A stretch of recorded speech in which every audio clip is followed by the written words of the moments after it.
सो हमनी के बकरी पोसल रही सो। अच्छा मुर्गी पोसली है।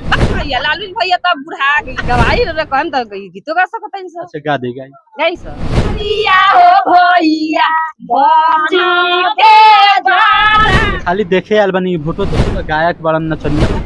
अब हम छपरा विधानसभा में हैं और यहाँ से खेसारी लाल यादव राजद से प्रत्याशी बनाए गए। क्या समाचार का समझे त ठीक बा। क्या लगता है ये बार? क्या लगता है ये बार माने खेसारी लाल के वोट दिया दूसर कोई के? ना हम ये खेसारी लाल के देम सो कि दोसर कोई के कह दी सो। तो गायक बड़ा नचनिया बड़ा। गायक से का मतलब है हमरा? और बेटा नचनिया हो जाई बजनिया हो जाई चोर बदमाश हो जाई तो के छोड़ देम कि ओकरा के हम पोषण पासे। अच्छा हैं हमर खेसारी भाई लाल आपका बेटा है?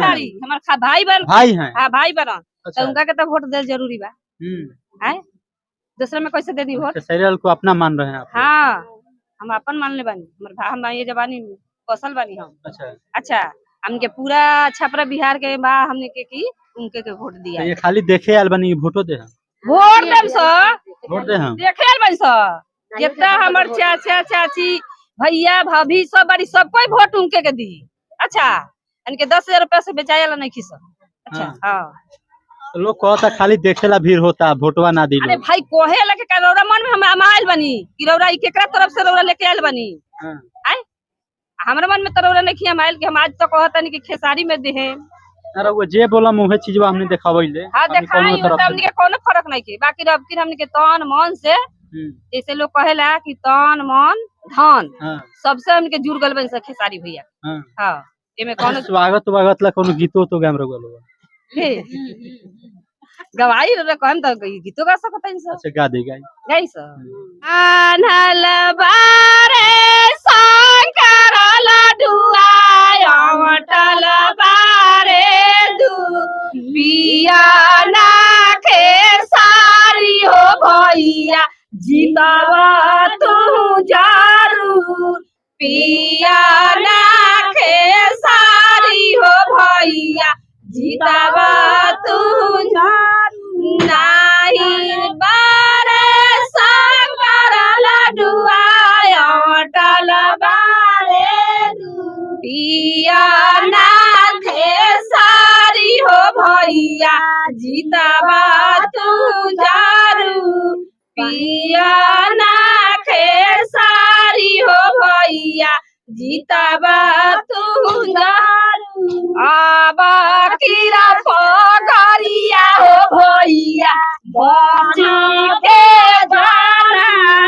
अब कीरा पगरिया हो भैया बड़ी है जरूर अब कीरा लाल नावा हो भैया बड़ी है जरूर खेसारी भैया जिंदाबाद जिंदाबाद जिंदाबाद जीतेगा भाई जीतेगा खेसारी भैया जीतेगा जीतेगा भाई जीतेगा खेसारी भैया जीतेगा। अरे मैं कौन दुमत पे खेसारी भैया जीतेगा। लालू यादव जानते हैं? लालू यादव तो जानते हैं हमारा लोग तेजस्वी भैया लालू भैया तो बुढ़ा गया बुढ़ा है। हां तेजस्वी भैया को जिताइए। हां तेजस्वी भैया को जिताएगा। हमरा तेजस्वी भैया का परिवार के बहुत लोग बात उल्टा सीधा बोला है उसीलिए हम लोग को गुस्सा हो गया कि अब फिर खेसारी भैया का जिताना है।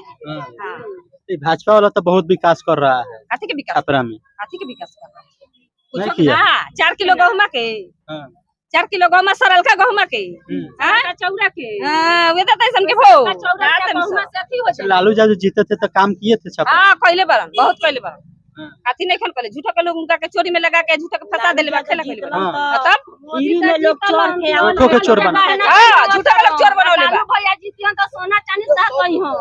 हां झूठा के लोग चोर बनौले बा। मोदी का राज में लड़का लड़की सारा दुनिया भसम लालू का राज में ना भरे ना आवे कहले रस कि ऐसा मोबाइल चला देम सो। अच्छा लालू भाई बात कहले रहो कि ऐसा मोबाइल चला देम सो कि हती चुकी लई को राखी ना कहले रहस।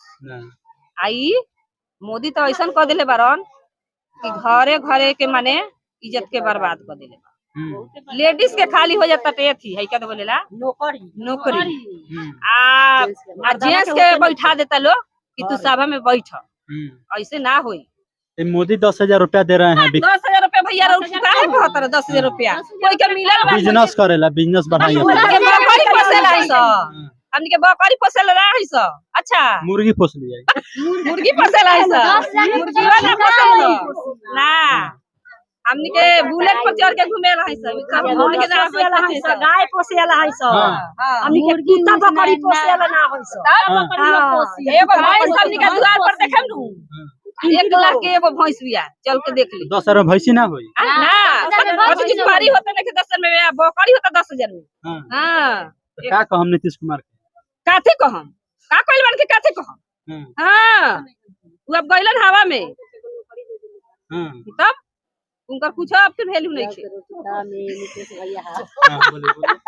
जो के रोटी तावा में आ नितेश भैया हवा में हां पैसा से मिलल बा का आ दे हम 1 रुपया कोई देवेला बा अरे भैया जीत जास खेसारी भैया हमनी के कुछो ना चाही हमनी के जीत जास तू रोजगार दिहर जे नइखे पढ़ल लिखल अच्छा जे पढ़ल लिखल बा तो ओकरा कागज देखी आवता हमनी के बेटा भतर पढ़ल लिखल नइखे त ई त खेसारी भैया देखे नु कि फलाना आदमी के लइका पढ़ल नइखे तो ओकरे के कुछ बिजनेस दे दी ना मोदी जी जीतल बानी त नान जात के पूरा नौकरी देता नहीं बड़ जात के नीचा कर देता बड़ जात के नीचे इज्जत जानते नहीं की झूठ बा पूरा बारन त नीच ना करी नीच बारन त नीच जात के नौकरी देता रहो लालू भैया जीतियन त हमनी के बेटा के रोजी रोटी करी सब कोई के घरे घरे सड़क बन गइल बा हमनी के एगो पानी पिए के नइखे कल हमका के वोट दे देम स अच्छा गाँव गाँव तो नल लगवा देल बड़ा हां नीतीश कुमार नल लगवा दी है गाँव गाँव तो नले नइखे चली ना देखा दी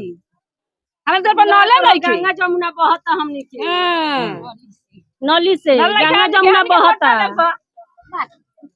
आ मोदिया पर लोग वोट देवे जाता मोदी नीतीश तो औरत सबके लिए बहुत कुछ कर दिए महिला के लिए पहले बारन अच्छा ठीक बा सुनी